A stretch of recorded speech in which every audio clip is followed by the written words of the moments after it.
Hi Sagittarius, welcome to my YouTube channel, and in this video I'm going to talk about the transits in July. We have a busy month ahead of us, so let's see.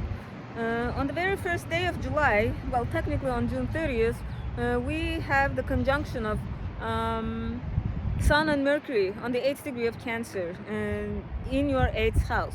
So 8th house rules intimacy. Okay, it's the house of shared resources, it's the house of your partner's money, it's the house of money, like the money that you owe to banks, like credit cards and loans. Okay, so those topics are somehow triggered for you. Maybe you will come to an understanding with your partner, because you know it's the house of intimacy. Yeah, because Mercury is communication, and the sun lights things up, so illuminates. So yeah, maybe you will have some important communication where you will come to an understanding. Or maybe there will be some news regarding your loans or credit cards, or maybe some news regarding your shared resources. So yeah, that is on July 1st, June 30th. And then on July 3rd, we have a full moon in Capricorn on the 11th degree of Capricorn. So again, money matters are triggered for you. So the full moon is in your second house, and the sun is in your 8th house. Shared resources and your resources, your partner's resources and your resources. So yeah, you will be talking about those matters, I guess. And the good news is that this full moon is not badly aspected. This is nothing like the full moon we had in June in your sign. And by the way, Sagittarius, I made a mistake in June. I said that that's not a lunar eclipse, and so it's not going to bring life-changing events. But I was mistaken. I completely forgot the fact that it was the first full moon after the lunar eclipse in May. So yeah, sometimes the effects of the full moon can be felt either a month ahead of the lunar eclipse itself, or on the day around the day of the eclipse, or a month after that. So yeah, the events of that lunar eclipse could have been felt in in June full moon. Yeah, so I know a lot of Sagittarius who actually moved out, had to move somewhere after the June full moon. So yeah, and now finally the July full moon is not life-changing. So yeah, this time I should be right. Yeah, it's not life-changing, and it makes positive aspects. It makes a trine to Jupiter in Taurus, and then also makes a sextile to Saturn in Pisces in your 4th house. So these are supportive aspects, because remember, Capricorn is ruled by Saturn. So when the ruling planet makes a positive aspect, it's like extra good. So yeah, and this full moon occurs like right before July 4th. So those of you who are in America, you might be in a mood to party, and full moons make us emotional. When there are harsh aspects to the full moon, we are angry, we are irritable, on the edge, sensitive, overly emotional. But when there's a full moon with positive aspects like this one, it means yes, we are still emotional, but in a positive way. Think of it as like our cups being full. Yeah, and like full moons are like tides. You know, the moons influence the tides in the oceans. So when there's a full moon, the tide is high. There's like lots of water on the beach, and our bodies are 80% water. So we're also full of emotions. But this time it should be positive emotions. You might be like partying, having a good time. So yeah, and so full moons generally bring some minor culminations. So you can expect to finish something regarding, I don't know, like money related stuff, like shared resources. Yeah, you will see. Next, on July 6th, we have this mini T-square involving the Moon, Venus, Mars, and Uranus. Yeah, so people might be a little bit on the edge, like a bit irritable on that day, on July 6th. But the thing is, it's gonna last for only one day, because the moon moves fairly quickly. It spends only 2.5 days in one sign, and so when it makes an aspect, it lasts for only one day. So yeah. Be patient with yourself and with others on that day. After that, on July 9th, we have the last quarter moon in Aries. So why am I mentioning this? Last quarter moons are times to wrap things up that started with the June new moon. Okay. Mm, Take that time to recharge your batteries, to wrap things up, to get ready for the next new moon. So yeah, and I'm gonna give you an example from my own life. In May, I was having some problems, and because I was in panic, I forgot to look at the transits. And so I tried to start some project after this last quarter moon. And yeah, I packed all of my stuff. I thought I was ready to go, but I couldn't find the means to get to that place. And because of the delay, the other party was like, okay, you know what? We're gonna cancel this. So all of this started and finished before the new moon. Yeah, so I wasted a lot of energy, and I was anxious. So don't repeat my mistake. Don't waste energy trying to start something new after July 9th until July 15th. Instead, take that time to finish things up that started with the new moon in June. Recharge your batteries, relax, okay? And then on July 10th, we have Mars entering Virgo until August 27th. So Mars is going to enter your 10th house. For the past 2 months, it has been in your 9th house. So 9th house was fun and adventures, but now Mars switches energy to work, okay? You're going to focus on your work. You might be a little bit more disciplined about your work. What else? A little bit more energized for work. So yeah. And then on July 11th, we have Mercury entering Leo until July 28th. So yeah, now it is Mercury's turn to travel through your 9th house. You can expect to communicate with foreigners, I guess, because 9th house is foreigners. You can expect to talk about your philosophies, deep discussions, because 9th house is the house of the big picture. It's not like tiny details, it's like seeing the big picture, coming to an understanding. So yeah, you might be having conversations about life, about like spirituality, things like that for like 2.5 weeks, starting from July 11th. And then on July 17th, we have a new moon in Cancer, on the 24th degree of Cancer. So this new moon occurs in your 8th house. And as I mentioned earlier, 8th house is a house of shared resources. It's your partner's money. It's the house of loans. Yeah, like credit cards, things like that. So you can expect some news regarding those matters. Okay? And again, this is not a solar eclipse, so don't expect life-changing news, some complete transformation, not like that. It's gonna be some minor news. And this new moon makes an opposition to Pluto in your 2nd house. So it is a tense aspect. But new moons are not as emotional as full moons because, again, the tides. At the new moon, the water is very far away from the beach, so to speak, because of the low tides. And so yes, since our bodies are 80% water, very low water around full moon. Around new moon. So yeah, even though there is this bad aspect at this new moon, we don't expect to be like super depressed, I guess. Yeah. And this new moon is not completely bad because it makes a trine to Neptune and a sextile to Uranus.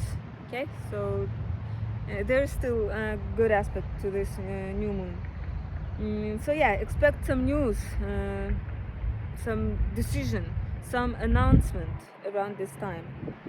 On the same day as this new moon, we have the North Node entering Aries, your 5th house. So yeah, for the past 1.5 years, the North Node has been going through your work house, your health house, okay, the 6th house. So some of you, not some of you, all Sagittarius had been having eclipses in your work house, so there might have been some adjustments at work, in your daily routine, in your health, okay. But now the focus, the eclipses start occurring in your fifth house, and fifth house is everything fun. So Sagittarius, you're gonna love it because you're a fire sign, and and the fifth house is also a fire sign house. So yeah, you can expect to be more flirty. You might have more romances now because the fifth house is the house of romances. Yeah, it's a house of children. It's the house of creativity, hobbies, leisure. It's like imagine when you go on a vacation, how you spend time. You enjoy, right? You have fun. That's like the fifth house energy. So yeah, the eclipses will be happening there. Okay. What I wanted to mention. So the North Node is gonna be in your fifth house for the next year and a half. And the thing about the North Node is that it takes 18 years to come back to the same place. And so the last time the North Node was in Aries was in 2005 and 2006. Try to remember, what were you doing in 2005 and 2006? Like, were you having romances? Did you have some significant romance, a fling maybe? Or did you start some new hobby back then? So yeah, or did you have a kid? Sagittarius who were old enough to have kids. Did you guys have a kid back then? So yeah, like the theme of children is gonna be like activated again, or the theme of hobbies, fun, leisure, hobbies, creativity. Yeah. So after that, on July 22nd, we have Venus stationing retrograde on the 28th degree of Leo. So Venus is gonna turn retrograde in your ninth house. So Venus is love, romance, and ninth house is foreigners. So maybe you will have some foreign lover returning into your life. I don't know. Or maybe you will decide to contact some old lover and be like, hey, what's up? So yeah. But generally, I would say Venus retrograde is not a good time to get back together with some old fling. No, it's time to reevaluate your relationships. It's a good time to reevaluate your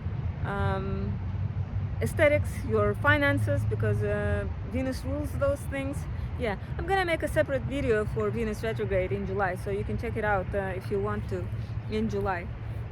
But yeah, generally, Venus retrograde is not a good time to start new relationships. It's not a good time to go shopping because you won't like the clothes that you bought. Yeah, and since this is your ninth house, maybe you will travel to some place you traveled to before and that you really liked, because Venus is what we like. It's something beautiful. Yeah, so maybe you will travel somewhere else again because Venus is going back, okay? Going back to something. And the thing about Venus retrograde is that it occurs in the same sign, it retrogrades in the same sign every 8 years. That means Venus was retrograde in your ninth house in Leo in August 2015. Try to remember what happened then. Like, did you have some travel related or foreign people related stuff happening to you in August 2015? And so similar themes are going to be triggered again, this time in August. I mean, July and August.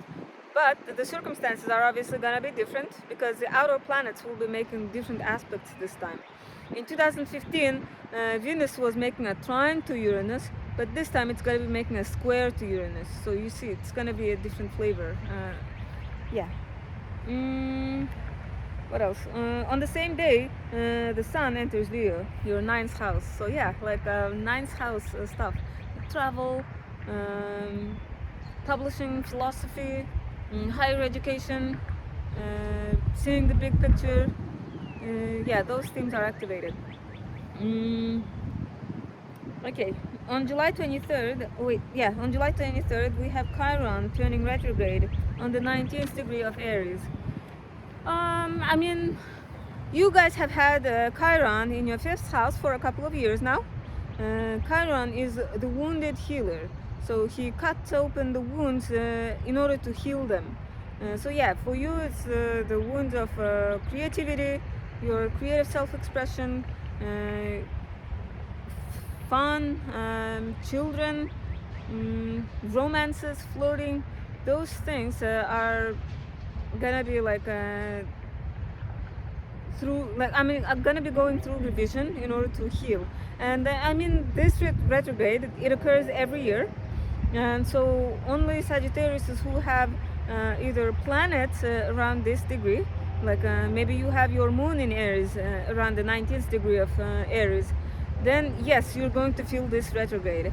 Or maybe you have your Mars around this degree, or maybe your rising sign around this degree, then yes, you are going to feel this retrograde. But other Sagittariuses, it will be so subtle that you will barely feel it. Next. On July 25th, we have the first quarter moon. The first quarter moon is usually the time when we see the first results, the tangible results from the new moon. So, like, yeah, whatever you start on July 17th, you will start seeing the first results a little bit, like the hint of what is to come from that project around this time, like after July 25th. Even though it's like something minor, yeah. Because at this, because on new moon, we cannot see the moon yet. The moon is still dark. It slowly starts emerging, and by the time it reaches the first quarter moon, we can see half of the moon. Yeah, so you can think of it like in metaphorical sense. Next, on July 28th, Mercury enters Virgo until October 4th.